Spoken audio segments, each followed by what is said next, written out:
Selamat pagi, Assalamualaikum warahmatullahi wabarakatuh. Salam sejahtera untuk kita semuanya.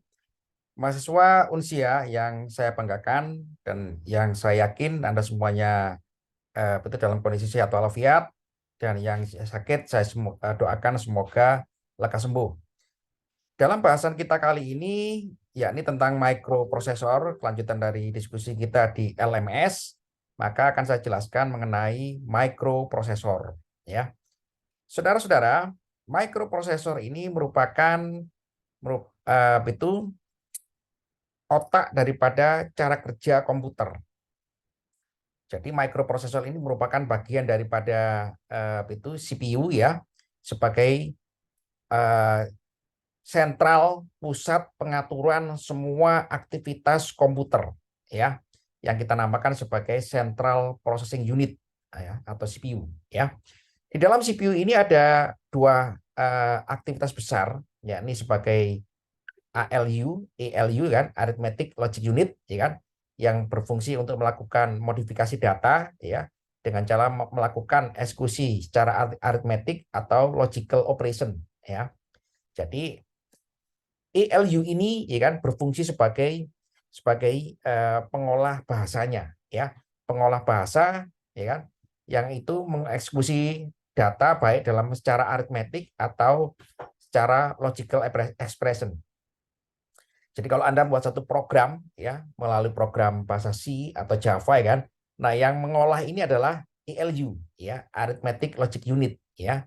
Nah setelah itu adalah ada pengaturan tata kerja komputer itu sendiri. Itu dilakukan oleh fungsi yang namanya control unit ya.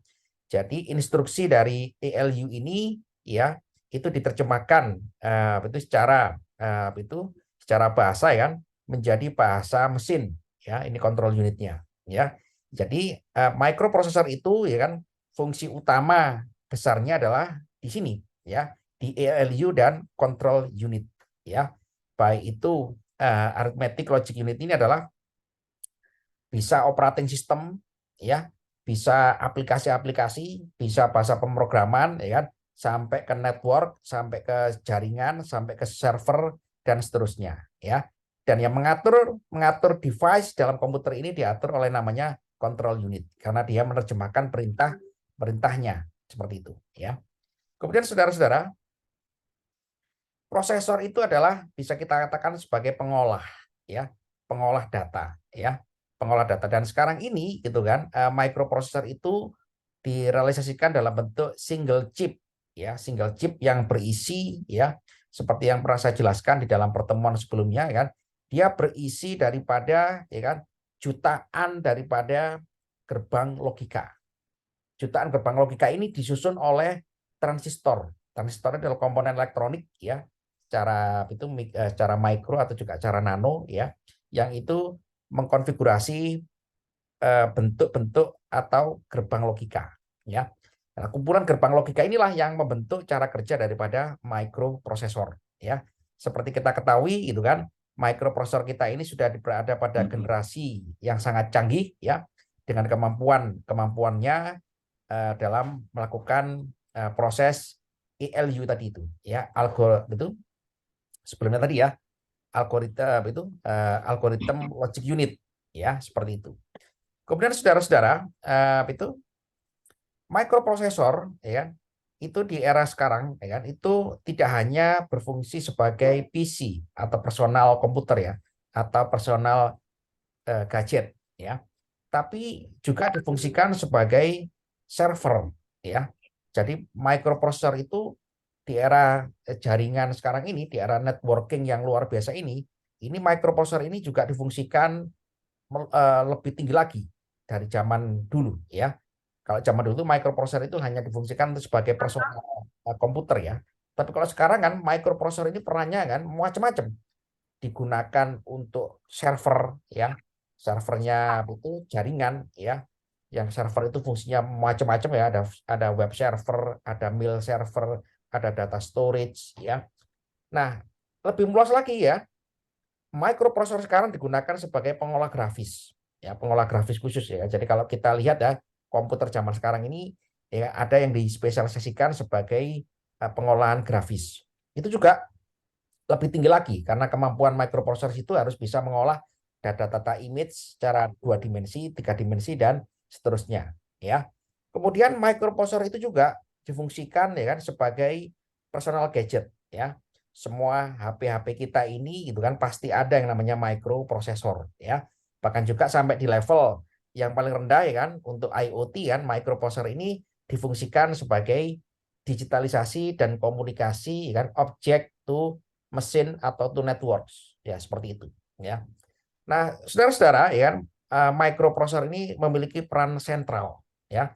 Peran sentral karena apa ya kan? Karena bahasa pemrograman kita ini diterjemahkan oleh microprocessor ini ya menjadi suatu eksekusi secara bentuk kontrol unit. Saudara-saudara, kalau kita lihat ya perkembangan microprocessor ini memang tidak terlepas daripada perkembangan dunia elektronik ya. Berawal dari dunia elektrik ya, elektronik ya, kemudian digital, kemudian itu computing ya, kemudian networks ya, kemudian nah udah berkembang terus sampai ke itu sampai ke teknologi artificial intelligence sekarang ini ya. Komputer zaman dulu saudara-saudara diawali oleh teknologi listrik dan elektronik yang dinamakan sebagai dinamakan sebagai piranti yang bernama tabung ya. Tabung ini berfungsi sebagai sebagai pengolah sinyal ya, pengolah sinyal elektrik ya untuk melakukan pemrosesan atau pengolahan sinyal dari sinyal itu audio menjadi sinyal elektrik ya. Karena zaman dulu kan itu berkembang yang namanya teknologi komunikasi antar benua menggunakan itu kode Morse ya.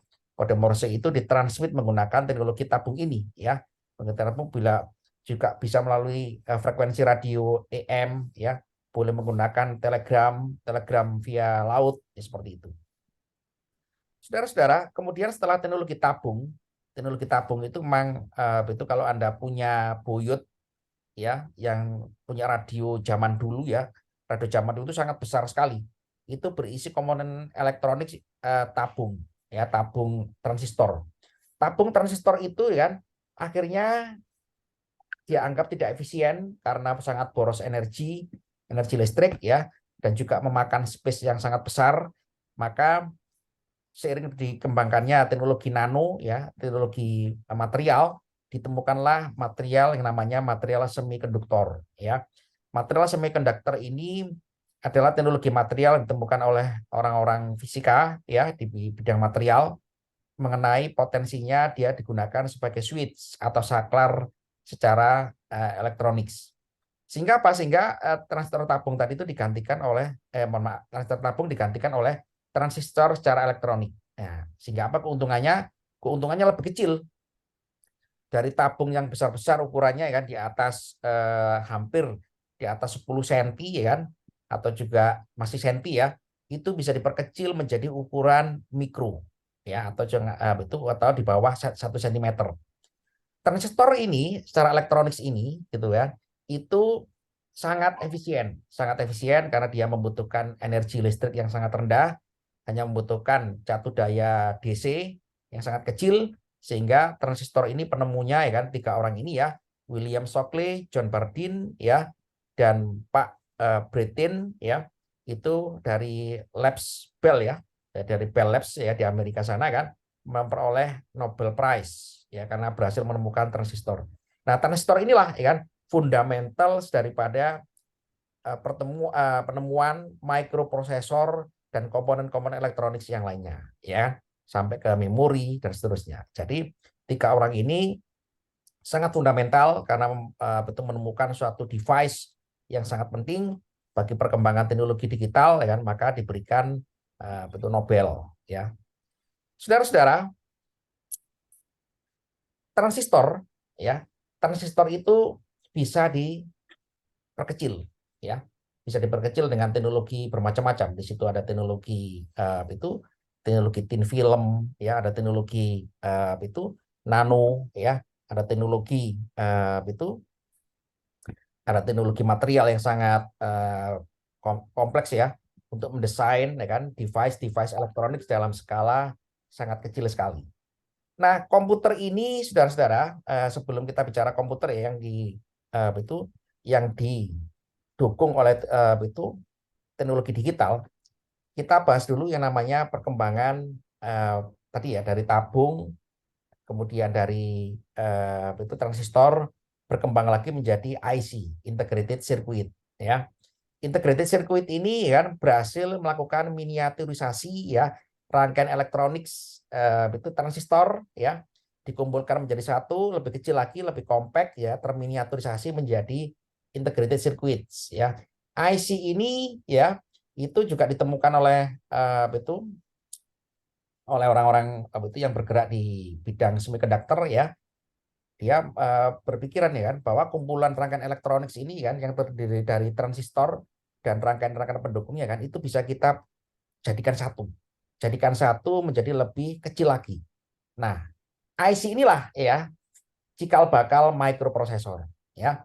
Karena IC ini ya misalkan ya kan itu ada suatu rangkaian elektronika itu radio ya. Zaman saya dulu itu masih ada betul mendesain radio itu menggunakan transistor ya. Makanya dulu kalau zaman-zaman radio dulu itu selalu mereknya itu selalu menggunakan transistornya ya. Radio N apa? Yaitu merek transistornya. Dia radio itu radio FM AM zaman dulu ya, tahun 80-an 90-an. Itu kalau orang jualan radio ya, radio dari mana saja ya, itu selalu ada transistornya. Nah, itu sangat kompleks. Rangkaiannya itu bisa seukuran 15 kali 10 cm ya. Itu diperkecil menjadi integrasi secara secara mikroskopik ya, menjadi namanya integrated circuit ya. Nah, ini disebut sebagai monolithic idea ya, itu berusaha untuk menyatukan rangkaian-rangkaian listrik ini yang terdiri dari elektronik ya, transistor menjadi suatu fungsi khusus. Jadi kalau kita bicara IC, saudara-saudara, itu sudah bicara fungsi operasional daripada rangkaian elektronik secara terintegrasi seperti itu. Nah, ini betul ditemukan oleh IC ini pertama kali ditemukan oleh grup di dalam Texas Instruments ya, yang memang bergerak di bidang teknologi semiconductor ya, sehingga IC ini ya diberikan itu sebagai breakthrough innovation ya, sehingga penemunya pun mendapatkan penghargaan ya. Nah, saudara-saudara, IC ya, IC itu masih terdiri dari puluhan transistor di situ ya, transistor dalam ukuran mikroskopis. Nah, tadi kan ide dasar IC itu adalah specific operation ya, melakukan pengolahan sinyal elektronik ya. Karena itu ya, IC tadi itu dikembangkan lagi seiring dengan perkembangan teknologi teknologi material ya. Teknologi material itu di situ ada teknologi litografi ya, kalau Anda mau belajar ya. Ada teknologi thin film transistor, ada teknologi teknologi berbasis semiconductor ya. Itu banyak sekali kan bagaimana cara kita mendeploy itu rangkaian elektronik dalam ukuran mikroskopis ya kan. Itu sudah berkembang tahun 80-an ya. Itu berkembang akhirnya saudara-saudara berkembang juga yang namanya teknologi computing ya. Jadi ini beriringan, teknologi device semiconductor berkembang, teknologi komputasi juga berkembang ya, sama-sama berkembang. Sama berkembang akhirnya apa? Ya kan, microprocessor ini sebagai pengolah utama sinyalnya ya kan, itu juga diminta ya kan lebih memiliki kemampuan lagi ya. Karena kan teknologi komputasi itu berkembang dalam hal pengolahan data. Pengolahan data membutuhkan yang sangat besar sekali. Dia request ya, dia demand. Demand-nya adalah microprocessor ini kapasitasnya harus ditambah. Nah, kapasitas ditambah akhirnya apa? Microprocessor ini harus diperbaiki dalam ukuran skalanya, skala deploy transistornya sebagai main ingredient atau komponen utama gerbang logika. Sehingga gerbang logika tadi itu ya semakin ditambah dengan deploy transistor dalam ukuran yang sangat besar sekali. Ukuran kuantitasnya yang besar ya, bukan dimensinya. Nah, di sini saudara-saudara dikembangkanlah fungsi yang namanya microprosesor ya. Jadi microprosesor itu dibandingkan dengan IC ya, itu adalah microprosesor itu bisa diprogram ya. Kenapa rangkaian elektronika itu bisa diprogram? Karena dia memiliki kemampuan memorize, ya, kemampuan menyimpan, ya.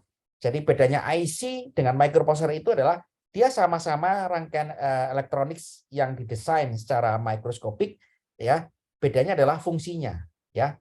Kalau IC ya itu lebih spesifik, ya, satu operasi, ya. Kalau microprocessor multi operation. Ya, karena apa? Karena dia memiliki kemampuan menyimpan. Ya, ini kemampuan menyimpan inilah, ya, cikal bakal daripada pengembangan microprosesor yang lebih advance hingga saat ini. Nah, saudara-saudara, itu microprosesor pertama itu generasinya adalah di tahun 71, kan, itu dikenal sebagai microprosesor yang pertama, ya, itu dinamakan sebagai microprosesor 4004, ya. Microprosesor ini, ya kan, itu, ya kan, di dalam dimensinya, ya, dimensi sekian senti kali sentimeter, itu memiliki 2300 transistor, ya. 2300 transistor. Anda bisa bayangkan dengan dalam ukuran 5 kali 5 cm, ya, kurang lebih, ya, itu ada 2300 transistor yang ditanamkan. Dan itu memiliki kemampuan mengeksekusi perintah, ya, secara digital 60.000 instruction, ya. Jadi Anda bisa bayangkan, kan, itu microprosesor generasi pertama ini, ya kan, itu bisa menampung 2300 transistor. Nah, orang-orang yang bergerak di bidang develop itu microprosesor ini, ya, itu seperti itu Intel, IBM, ya, AMD gitu kan. Itu sudah mengikuti yang namanya ramalan daripada developer generasi awal, ya. Pak Moore. Nah, di sini ada Pak Moore, ya. Moore Law in Action, ya. Pak Moore Law ini dia tahu bahwa microprosesor itu bahan dasarnya adalah silikon. Silikon itu adalah, Anda tahu, ya, silikon. Silikon itu pasir, ya. Kalau Anda punya pasir di depan rumah itulah silikon, ya. Silikon ini ternyata bisa kita olah menjadi bahan semiconductor, ya. Ukuran silikon ini, ya, karena tadi, ya, microprosesor itu bahan dasarnya adalah silikon dalam bentuk transistor, ya. Transistor ini, ya kan, sulit untuk diperkecil lagi, ya. Sulit untuk diperkecil lagi dalam ukuran sekian nanometer, ya kan, itu sulit untuk diperkecil lagi. Karena apa? Memang ya sudah segitu ukurannya, ya. Karena memang itu sudah karakteristik alamnya, ya. Sehingga suatu saat nanti, ya, microprosesor itu memiliki batasan dimensi, ya. Batasan dimensi dalam menampung itu jutaan transistor sebagai bahan dasar penyusun gerbang logika digital. Apa yang terjadi, saudara-saudara, ya, itu juga ditopang juga kemampuan, ya, wiring, ya, koneksi secara mikroskopis. Wiring mikroskopis, ya, penghubung antara transistor di dalam microprosesor itu juga memiliki keterbatasan menampung jumlah elektron, ya. Jadi elektron itu kan memiliki perilaku yang spesifik, ya. Perilaku spesifik, ya, semakin itu kecil, ya, jalan yang dilewati elektron ini, maka dia juga akan memiliki keterbatasan. Anda punya kabel, ya, kabel Anda ukuran dimensinya atau tebalnya kan ukuran sekian milimeter, ya. Itu elektron itu ngalir di situ itu nggak ada masalah. Tapi kalau kabelnya itu diperkecil sampai ukuran nano itu jadi masalah. Nah, inilah, ya, bahwa ke depan, ya kan, Pak Moore, ya, di tahun 70 atau 80-an itu sudah meramal bahwa suatu saat, ya kan, microprosesor itu akan memiliki keterbatasan karena masalah space atau dimension, ya, seperti itu. Nah, kemudian generasi pertama microprosesor ini, saudara-saudara, memiliki itu kecepatan, ya, dalam ukuran hertz, ya, kemampuan hertz, ya, kemampuan mengolah data, ya, itu masih di bawah 1 mega, ya. Komputer zaman dulu itu masih komputer hitam putih, ya. Saya juga masih pernah merasakan itu komputer hitam putih, ya, layar hitam putih kan. Bahasa pemrogramannya itu operating sistemnya menggunakan floppy disk, ya. Anda belum pernah melihat itu floppy disk, ya. Floppy disk, ya kan, itu operating sistemnya kan macam-macam, itu bisa COBOL, Fortran, ya. Kemudian bahasa pemrogramannya itu application word itu adalah WordStar ya.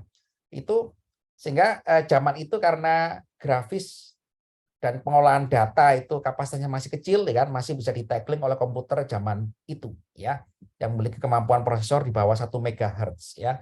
Anda bisa bayangkan ya kan, itu komputer zaman sekarang ya kan, dengan microprosesor ya generasi yang paling canggih ya, i9 ya kan, itu kemampuan speednya kan luar biasa, giga ya, dalam ukuran gigahertz ya. Tahun 70 80-an ya kan, itu baru skala di bawah 1 mega. Ya, 70 berarti berapa itu? 40 tahun yang 50 tahun yang lalu. 50 tahun yang lalu saudara-saudara, kemampuan microprosesor itu di bawah 1 mega. Sekarang ya kan sudah giga ya. Berarti perkembangannya kan 1000 kali lebih itu.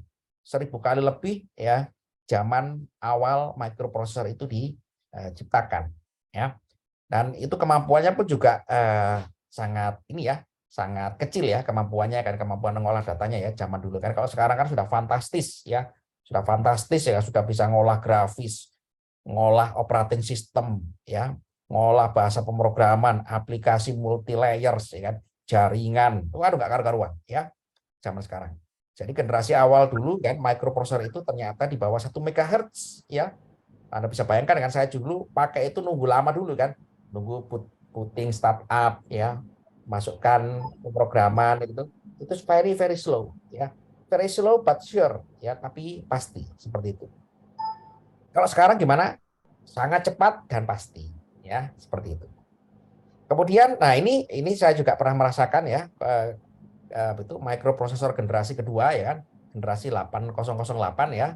8008 ini mulai teknologi grafis ya di dalam komputer sudah mulai berkembang ya. 8008 ini itu cikal bakalnya kan Windows mulai rame kan. Windows dan Apple sudah mulai rame kan memperkenalkan teknologi grafis ya. Jadi perkembangan daripada itu microprosesor generasi 8008 ini kan itu sudah mengarah kepada teknologi Pentium ya, Pentium generasi sekian ya. Komputer zaman itu adalah Mark X ya. Saya belum pernah pakai ini komputer Mark X ya. Karena zaman dulu itu komputer itu yang masuk di Indonesia kan itu IBM ya. HP atau IBM ya. Itu menggunakan prosesor 8020 ya 80 sekian ya. Seperti itu. Kemudian itu saudara-saudara kan kemampuan daripada itu microprosesor generasi kedua ini 8080 ini ya, itu sudah 16 bit ya, menggunakan 8 bit data bus ya, kemudian sudah memiliki 8 bit register ya, 16 bit stack pointer ya kan, 16 bit program komputer ya kan, kemudian ada beberapa port I/O ya, port I/O ini digunakan untuk mengendalikan device-device dalam komputer ya. Ya, floppy disk ya, baca data dari CD ya, kemudian bisa mengendalikan apa itu VGA ya, apa itu layar monitor ya. I/O ini digunakan untuk koneksi device yang ada di dalam komputer itu sendiri kan, keyboard ya, layar monitor ya, kemudian itu penyimpanan data ya kan, dan yang lainnya ya. Itu sudah lumayan, generasi 8080 ini sudah bisa terkoneksi dengan jaringan LAN ya, seperti itu. Kemudian sekarang berkembang namanya 8086 ya. 8086 ini kan sudah mulai kan, ini juga sama ya, ini itu pabrikan yang terkenal saya itu IBM ya, IBM dan Compaq Desk Pro ya. Ini sudah mulai gitu kan, 8086 ini ya, teknologi itu grafis sudah mulai berkembang ya, komputer itu sudah bisa menampilkan grafis, sudah bisa bikin game, sudah bisa bikin itu desain gambar ya. Ini sudah mulai bagus ya generasi 8086 ini. Kemudian generasi 286, 80 masih sama, generasi berbasis tadi ya, berbasis sekian bit ya. Itu 80 itu di-extend menjadi 80286 ya.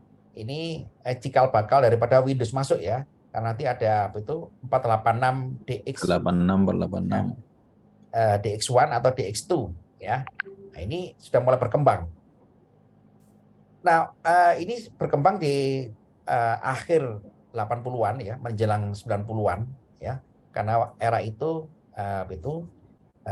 Windows ya, Bill Gates ya sudah mulai merancang operating system ya.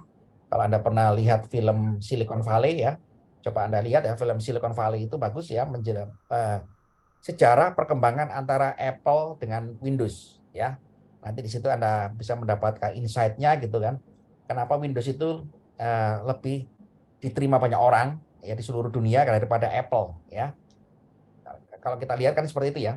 Ternyata kan Windows itu mindset-nya kan, saya nggak mau capek desain hardware. Saya lebih capek desain operating system. Yang operating system nanti bisa kompatibel dengan seluruh device yang ada di dunia. Kalau Apple, dia mindset-nya nanggung ya. Jangan desain operating system-nya aja dan turunannya, tapi juga desain hardware-nya ya. Nah, dua aliran ini ya memang dua aliran di Amerika ya. Sehingga ya sama-sama bagusnya ya. Windows-nya akhirnya berjaya gitu kan, berjaya hingga tahun 2000 sampai sekarang juga ya. Apple juga berjaya dengan konsepnya ya. Tapi tetap ya dua aliran ini ya, aliran Apple dengan aliran Windows ini tetap ya kan bahwa ujung-ujungnya adalah microprosesor ya yang mengolah. Nah, microprosesor pada saat itu ya kan di tahun akhir atau awal 90-an ya kan itu sudah mulai generasi yang paling canggih dari 80 ini adalah generasi 286, 386, 486. Nah, itu sudah mulai canggih ya. Microprosesor sudah mulai canggih di situ. Karena apa? Dia memiliki kemampuan mengolah grafis dengan data yang cukup besar saat itu ya. Nah, inilah saudara-saudara itu perkembangan breakthrough kan pivotal dari development microprosesor ya generasi yang mengawali adalah 8086 ya 8086 ini keluarga microprosesor ya karena cikal bakal daripada Intel Pentium ini di sini ya di sinilah saudara-saudara kan orang itu mulai rame ya saya masih ingat ya tahun 90-an itu saya masih SMP itu SMP baca koran itu kan. Kenapa ya kok rame kan negara Cina mulai jiplak microprosesor. Ternyata Cina itu saudara-saudara ya dia sekarang itu menjadi pasar pabrik microprosesor ya. Kalau kita lihat kan gadget-gadget elektronik dari Cina itu sangat pesat ya. Kenapa? Karena dia ya 40 tahun yang lalu itu sudah mencuri teknologinya Amerika ya. Ya bukan kata mencuri ini jangan diartikan negatif ya, tapi diartikan sebagai itu cara dia bertahan ya. Nah, kalau kita lihat ya kan negara-negara penghasil microchip ini ya, itu kan pasti nomor satu Amerika ya. Amerika Pak Habibie zaman dulu itu sudah ngomong gitu kan kepada sudah ngomong tahun 90-an kan. Satu microchip itu kan itu bisa setara dengan kita ekspor singkong ya kan 10 ton ya zaman itu. Cuman waktu itu negara tidak mau itu capek-capek kan seperti Cina ya kan yang dia bergerilya kan mencuri itu desain-desain microprosesor, cara ilmunya ya, cara desainnya gitu kan sehingga apa ya ya sekarang ini yang kedua adalah Cina ya yang berhasil mendesain microprosesor ya bahkan juga bisa mengekspor kemana-mana ya. Inilah saudara-saudara ya kan itu pivotal perkembangan microprosesor yang sangat penting kan generasi 8086 ini ya. Kemudian itu kemampuan daripada 8086 ini tadi awalnya kan di bawah 1 mega ya. Sekarang sudah menjadi 16 megabyte ya, megabyte ya. Sudah menjadi ini sudah sangat bagus ya. Kemudian clock speed-nya sudah bisa ditambah ya, clock speed-nya ya. Clock speed-nya sudah bisa ditambah sehingga kemampuan dia ngolah datanya juga semakin besar ya. Kemudian ya kan itu microprocessor itu ya kan sudah didesain multitasking ya. Kenapa? Karena program itu semakin berkembang ya. Jadi teknologi komputer itu saudara-saudara ya kan yang paling banyak mendevelop itu adalah orang-orang matematika, orang-orang elektro, orang-orang itu orang-orang yang bergerak di bidang engineering ya dan mathematics ya. Sehingga apa? Sehingga program itu semakin kaya zaman dulu itu ya. Semakin kaya ya kan sehingga semakin membutuhkan pengolahan data yang semakin besar. Nah, prosesor ditantang lagi. Ditantang lagi bisa nggak ya microprosesor itu ditambah ya kan bisa mengolah data yang lebih besar lagi. Akhirnya apa ya kan? Ya ini tadi gitu kan 386 ya 386 486 DX ini sudah mulai berbasis 32 bit ya. Ini Windows sudah bisa masuk di sini dengan leluasa karena Windows itu kan itu grafisnya sudah mulai canggih ya. Jadi dia sudah menampilkan grafis ya kan, object oriented programming ya, sudah OOP kan, sudah berbasis pada visual ya, sudah mulai user friendly. Konsep user friendly ini sangat bagus ya dikenalkan oleh Windows ya. Windows itu sangat bagusnya kan, dia memperkenalkan ya kan konsep gitu kan. Komputer itu harus bisa digunakan oleh orang ya dengan lebih mudah. Apa sehingga semua harus tampilan visual, visualization ya. Ya dikenal yang namanya konsep object oriented programming ya. Kalau zaman dulu kan orang bikin program itu orang itu hanya menghadapi kode-kode numerik ya, alfanumerik itu ya kan tentu nggak akan bisa digunakan secara masif ya kan, kalau konsepnya seperti itu. Sehingga ini harus dirubah menjadi konsep visual. Nah inilah teknologi komputer saudara-saudara, demand membutuhkan yang namanya komputer yang mampu atau microprocessor yang mampu mengolah data yang lebih tinggi. Nah, generasi pertama ini ya komputer 386DX ini ya microprocessor itu memiliki 275.000 transistor. Anda bisa bayangkan ya, ukuran microprocessor zaman itu ya, saya masih ingat ya, itu dalam ukuran 34 ya, 4 kali 4 cm lah ya. 4 kali 4. 4 kali 4 ada 275 transistor. Ribu. Anda bisa bayangkan satu transistor ukurannya berapa itu? 4 cm dibagi 275.000. Berapa mikrometer itu? Ya, satu transistor dimensinya. Karena dia kumpulan transistor ini kan membentuk gerbang logika. Nah, ini saudara-saudara tentu itu orang nggak puas ya. Operating system tambah semakin canggih ya. Operating system tambah orang itu rame mendevelop aplikasi. Aplikasi-aplikasi itu semuanya tampilannya visual itu tampilan dua dimensi atau juga semakin ke arah tiga dimensi. Akhirnya apa? Ini juga berkembang lagi ya. 386 berkembang menjadi 486 ya. Saya masih menggunakan ya 386 486 ini masih saya gunakan sejak saya SMA ya. Tapi saya nggak beli. Ini miliknya miliknya sekolah ya. Zaman dulu karena itu sangat mahal ya. Jadi yang punya pun juga mungkin waktu itu juga mungkin kalau enggak anaknya bupati atau anaknya Pak Camat ya, itu mungkin nggak bisa beli ya. Dan juga kesadaran masalah pentingnya komputer ya, bukan berarti nggak bisa beli, cuma kesadaran memiliki komputer itu waktu itu belum seperti saat ini. Nah, saudara-saudara ya, operating system ya kan beralih ya dari DOS ya, disk operating system ke Windows. Ya, ini sudah mulai resmi ya. Ya 486. Ya walaupun sebelumnya itu 386 juga masih bisa ya, 386 ya atau juga 286 ya. Itu juga masih bisa karena basisnya adalah 32 bit ya. Basis daripada operasi microprosesornya selama 32 bit masih bisa digunakan ya. 286, 386, 486 ya. Nah, kemudian orang sudah mulai sadar ya. Komputer ini ternyata enak ya. Komputer ini ternyata enak ya, ngetik Word ya itu tidak lagi menggunakan bahasa-bahasa pemrograman WordStar ya. WordStar ya zaman saya dulu kan. Sekarang semua sudah ada fungsi dalam bentuk visual ya. Tinggal klik look ya seperti itu ya. Nah, ini kemampuan microprocessor sudah berkembang juga ya. Berkembang ya kan. Berkembang menjadi teknologi pengolahan grafis. Nah, inilah saudara-saudara, cikal bakal microprocessor itu tidak hanya didesain oleh Intel ya, AMD mulai masuk ya. AMD itu advanced micro device ya. Dia mengambil segmen ya kan. Wah, kalau saya mau mendirikan pabrik microprosesor, saya harus punya kelebihan ini. Apa? Grafis. Nah, itu saat itu Intel mungkin sudah mempersiapkan, tapi dia tidak mengambil segmen ini secara intensif kan. Berbeda dengan AMD. Kalau AMD, wah ini jelas nih ya. Grafis itu potensi dibutuhkan ya pengolah grafisnya ya. Jika dia kuat di situ. Nah, ini ya Pentium ya. Pentium ini saya juga pernah merasakan ya, beli sendiri, merakit sendiri ya. Kemudian Pentium ini ya, saya masih ingat ya, saya masih beli Pentium bekas ya. Pentium bekas di pasar elektronika di Surabaya sana kan. saya beli bekas, saya beli semuanya bekas semua ya, motherboard bekas, ya kan, Pentium 1,3 bekas, ya, itu saya rangkai sendiri berhasil, ya, kemampuannya persis ini ya, 66 MHz, ya, overclock. Nah ini saya masih inget ini, ya, ini Pentium ini generasi 1, ya kan, itu sudah memiliki kemampuan kompleksitas yang sangat bagus, ya, itu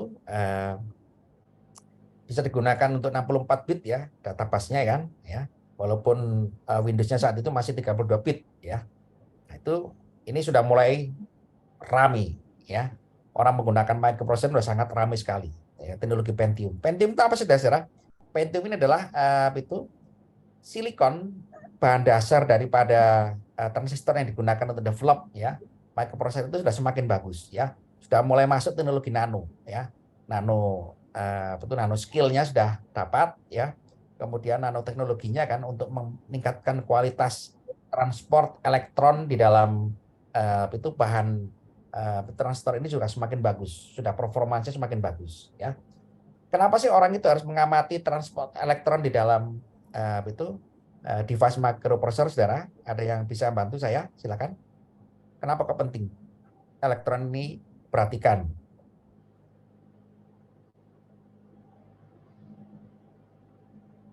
Ada yang bisa bantu? Halo? Halo, cek. Cek, Halo, cek. Pak. Ya, silakan. Oh, belum tahu, Pak. Belum tahu ya? Ya, Nah, oke. Saya jelaskan. Saudara-saudara, aktivitas fisik ya, microprosesor itu di dalamnya apa itu? Transportasi elektron. Elektron ini kan bawa sinyal, ya. Dia bawa sinyal dalam bentuk arus listrik secara DC. Kalau transistor itu, mohon maaf, kalau microprocessor itu desain sangat cepat, transistornya juga apa yang terjadi? Juga sangat cepat kan? Transistor itu sangat cepat sekali. Anda bisa bayangkan ya, kan, transistor itu berjalan dengan kecepatan misalkan 3 giga dalam dimensi 4 kali 4 cm. Ya, betapa cepatnya itu. Transistor elektron di dalam microprocessor, saudara, kecepatannya lebih tinggi daripada kabel listrik di rumah Anda. Ya, kabel listrik rumah Anda itu berapa itu, Bayu? Berapa hertz itu? Tahu? 50 50 sampai sampai 60, 60, Pak. Pak. 50 hertz. Berarti kan 1 detik cuma ada 50 elektron ya, kurang lebih ya. 1 detik ada 50 elektron berjalan. Tapi kalau ini microprosesor ya, dalam dimensi 3,5 ya, 3,5 kali 3,5 ya, itu berjalan elektron dengan kecepatan 3 GHz. Anda bisa bayangkan ya, apa yang terjadi? Ya, yang terjadi adalah efek panas, heat ya, panas elektron itu. Sehingga kan Anda sering lihat ya, betul, microprocessor kan ditanamkan pendingin ya, pendingin pakai kipas, pakai cooling fan, pakai katakanlah konsep heat and mass transfer ya. Ilmu-ilmu mekanik itu akhirnya masuk di sini ya untuk mendinginkan transistor ini. Tapi masalahnya pendinginnya ini berjalan di luar jalur ya, di luar jalur daripada aliran elektron, sehingga nggak akan optimal ya. Inilah yang diramalkan oleh Pak Moore ya, melalui hukum Moore ya, bahwa dimensi transistor itu akan semakin menemui stagnan ya. Dimensi daripada microprocessor akan stagnan, sehingga jumlahnya pun juga akan stagnan ya, seperti itu. Itu berdampak juga pada speednya juga nanti gitu ya. Jadi teknologi Pentium ini memperbaiki transport elektron ya, memperbaiki teknologi transport elektron agar dia itu semakin cepat tapi efek panasnya dikurangi. Nah, itu bagaimana caranya? Ya, cara gimana?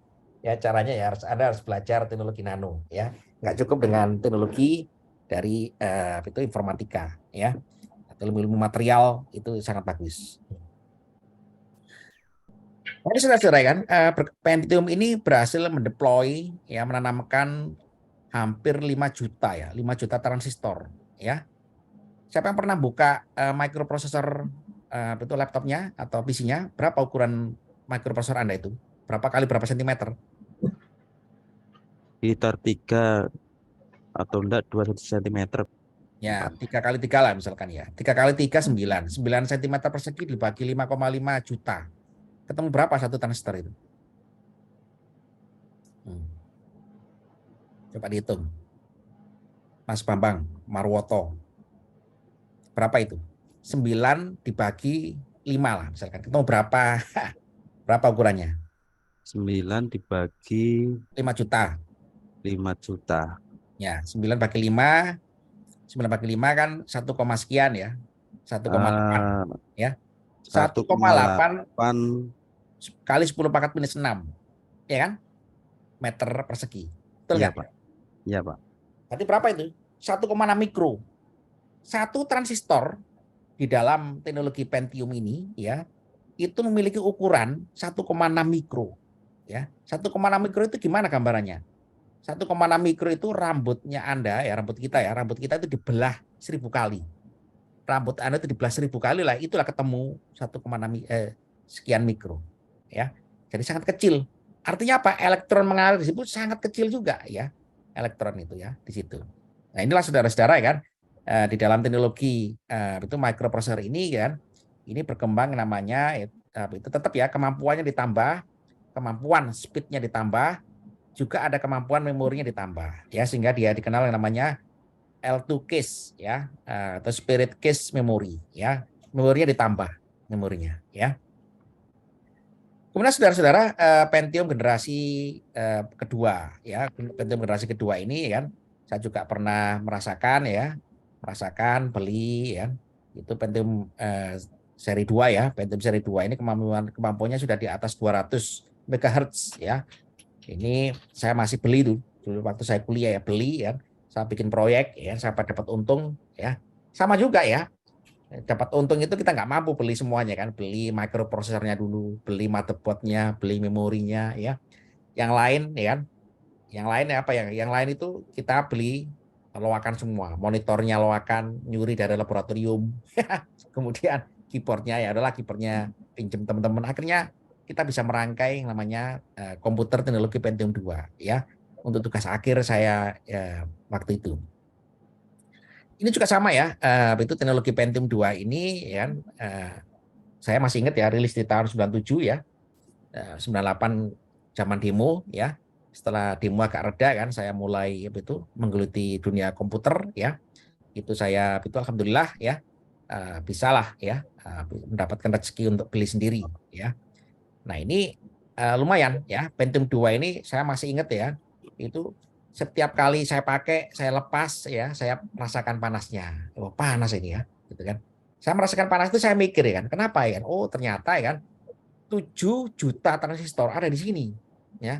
7 juta transistor ini 1 detik kan mengoperasikan sekian operasi kan. Jadi Anda ngenter kata saudara, mengenter huruf A, di enter ya jebret. Itu transistor ini ya kan sekian juta transistor bekerja ya. Anda bisa bayangkan tuh ya.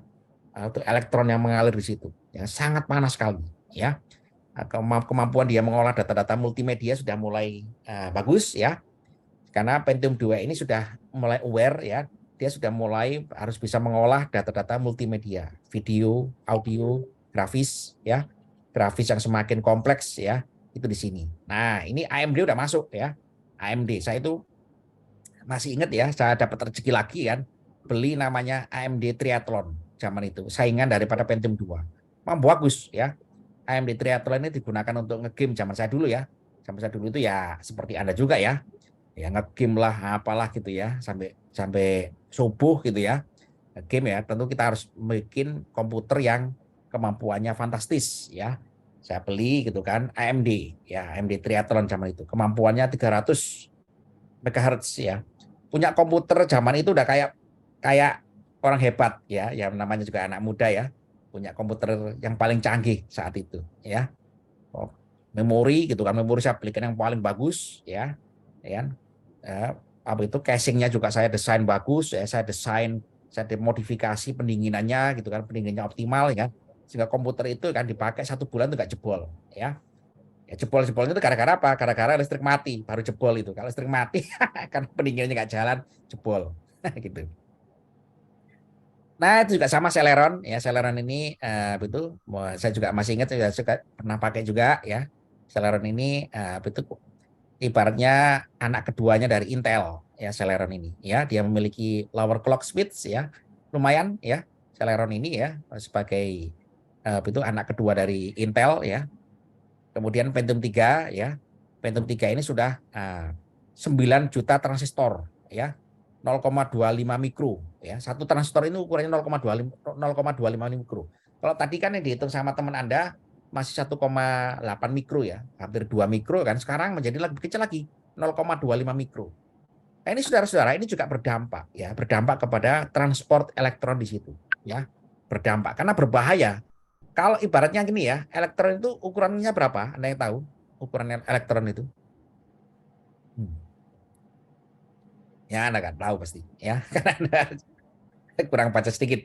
Nanti dibaca ya. Jadi supaya logis ya. Supaya penjelasan saya itu dianggap oleh Anda logis. Karena apa? Elektron itu ukurannya kecil. Berapa sih jalan yang harus dilewati oleh elektron ini ya supaya dia tidak menjadi masalah. Nah, itu ada ilmunya saudara-saudara ya. Ada ilmunya agar elektron ini tidak mengalami perubahan perilaku ya. Pentium 4 ya, otomatis kemampuan sudah mengarah pada giga ya. Pentium 4 ini di awal 2000-an ya. Hingga sekarang ini gitu kan. Itu Pentium ya, kita sudah mengarah di itu teknologi kan. Teknologi prosesor generasi yang keempat ya dan kelima ya. Inilah saudara-saudara hukum Pak Moore ya, Pak Moore dari microprosesor generasi pertama sampai microprosesor generasi saat ini ya. Pak Moore itu melihat bahwasanya gitu kan kemampuan daripada microprosesor itu akan memiliki batas maksimal ya. Batas maksimalnya kenapa kan? Karena dibatasi oleh kemampuan bahan dasarnya ya. Bahan dasarnya silikon, yang kedua adalah karena fenomena transport elektron di dalam wiring ya, atau koneksi antara transistor satu dengan transistor yang lain. Itu memiliki keterbatasan ya. Jadi inilah yang membatasi gitu kan. Pak, berapa Pak ya kan itu batas kecepatan microprosesor yang akan datang ya. Yang paling canggih sekarang berapa saudara-saudara? Microprosesor sekarang. Halo? Halo? Nggak pernah baca-baca ini Anda? Halo? Belum tahu, Pak. Nah, saya nggak tahu. Ya, dibaca ya. Ya, Pak. Microprosesor sekarang ini Intel i9 itu berapa kecepatannya? i9. AMD yang terbaru. Ya. Nah, ini harus diketahui oleh anak informatika. Jangan Sudah sampai 4, sekian Pak sekarang Pak. 4,3. Sudah pakai apa? 4,8 Pak kalau nggak salah. Maksimal. Up Ya. to. Itu kalau itu berapa saudara-saudara? Berapa juta transistor yang ada di situ? Ya. Berapa juta transistor? Karena untuk memperkecil kita ini berarti berada di sini ya, di atas betul batasnya adalah 100 juta transistor ya. Jadi batasnya itu di sini ya, 100 juta transistor ini ya. Kalau sudah 100 juta transistor saudara-saudara ya, itu sudah itu microprosesor itu sudah sangat overheat ya, dan rawan ya, rawan ada sinyal-sinyal elektrik yang itu perilaku sinyal digital di situ sudah berubah seperti itu. Inilah saudara-saudara itu perkembangan teknologi microprosesor sebagai sebagai puncak ya, sebagai puncak daripada teknologi digital yang kita tekuni ya. Dan teknologi digital yang kita tekuni ini gitu kan ternyata memiliki batasnya ya. Tapi bukan berarti tidak berarti kita tidak bisa menggunakan teknologi digital lagi ya. Akhirnya apa kan? Akhirnya kan berkembang lagi gitu teknologi paralel microprosesor. Oke lah, microprosesor itu nggak bisa ditambah deh speednya, kapasitasnya. Gimana caranya? Sementara kebutuhan pengolahan data semakin tinggi ya. Kebutuhan pengolahan data semakin tinggi ya, dengan teknologi cloud computing, teknologi server, teknologi virtual network, kan? Apa yang ditambah? Ya, cara kerja daripada microprocessor ini ditambah dengan teknologi paralel, ya, paralel microprocessor, ya. Jadi kalau misalkan Anda melihat, ya, pernah melihat server-server yang canggih kan, itu pengolahannya tidak lagi satu microprocessor, tapi sudah multi microprocessor, ya, paralel computing seperti itu, ya. Oke, saudara-saudara, ada pertanyaan silakan sebelum kita akhiri. Ada Ya, pertanyaan? bertanya Pak. Ya, silakan. Ya. Sekarang kan dari misalkan kita membaca datasheet dari sebuah prosesor gitu Pak, itu kan ada eh, berapa core, berapa thread kan seperti itu ya Pak ya untuk yang sekarang ya Pak. Ya, ya, ya. Nah, itu untuk per core-nya itu untuk spek dari jumlah transistor itu per core apa per keseluruhan itu ya Pak ya? Itu seluruhan itu. Keseluruhan. Berarti Ya. penerapan core ini termasuk penerapan itu tadi ya Pak, multi Iya, mikroprosesor ya Pak ya? iya betul, betul sekali. Ya, core itu kan bagian daripada paralel tadi ya, paralel. Karena kan eh, teknologi nano ini saudara-saudara itu teknologi yang sangat canggih sekali. Ya, sayangnya kita itu dulu nggak nengkuni ini Indonesia ya. Cina itu sampai berani bergerilya mencuri teknologi mikroprosesornya Amerika ya. Makanya kan dia sekarang bisa develop sendiri ya mikroprosesornya ya. Snapdragon itu buatan mana? Taiwan kalau nggak salah ya. Taiwan Pak, Taiwan ya. Taiwan Itu juga sama. Semiconductor.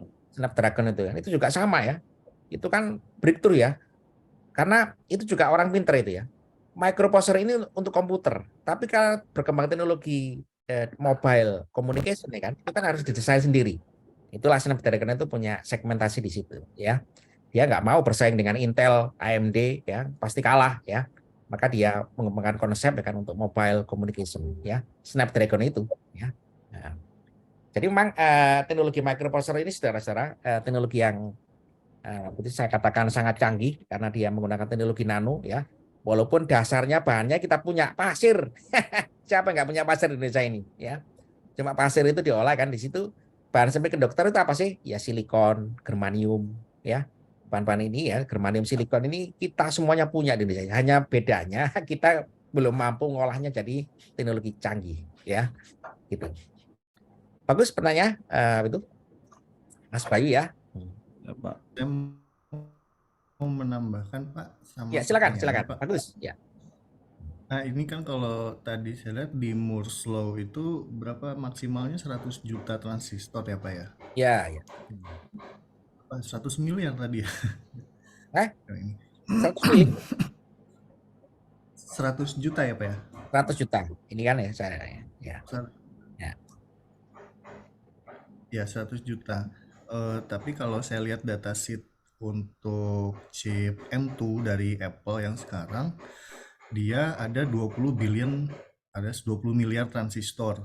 Nah itu dia dengan 8 core dan 8 core CPU, 10 core GPU. Artinya ada 18 microchip ya Pak ya di situ yang tadi sistem Ya, paralel. paralel itu paralel.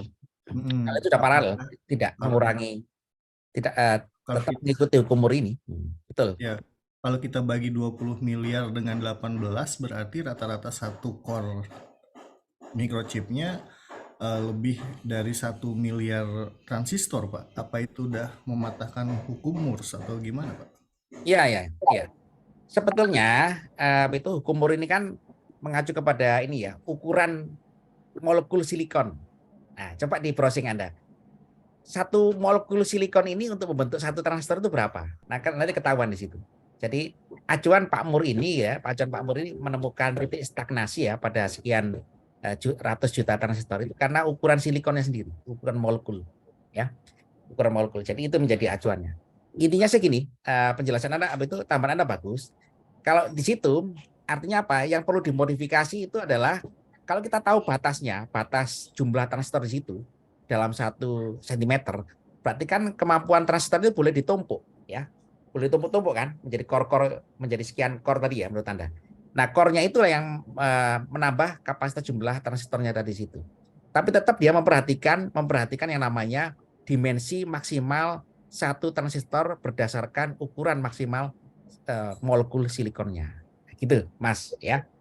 Jadi dia itu ini bagi orang-orang fabrikan itu microprosesor itu menjadi dasar bagaimana dia mengatur ya, oke, core-nya berapa ya, core-nya maksimal. Karena kalau core-nya ukuran dilanggar, perilaku elektron itu nggak sesuai dengan perilaku digitalnya. Gitu, ya. Jadi dia itu cuma nambah numpuk-numpuk aja ibaratnya. Oke lah ya kan, gudang ini ukurannya maksimal sekian puluh meter.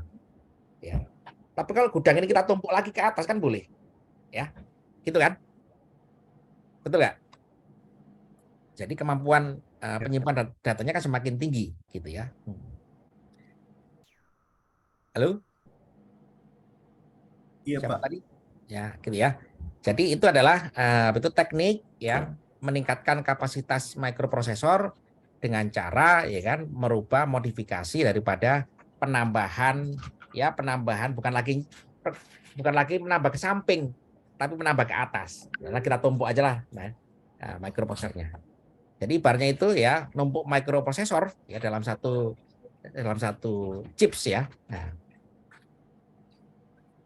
Oke, bagus. Saudara-saudara, ada lagi pertanyaan atau tambahan? Silakan. Kalau tidak ada, ya minggu depan akan saya lanjutkan lagi ya, mengenai pengetahuan digital kita ya, dan juga penjelasan mengenai UAS ya, penjelasan UAS ya. Cukup dari saya, saudara-saudara. Ya, Pak.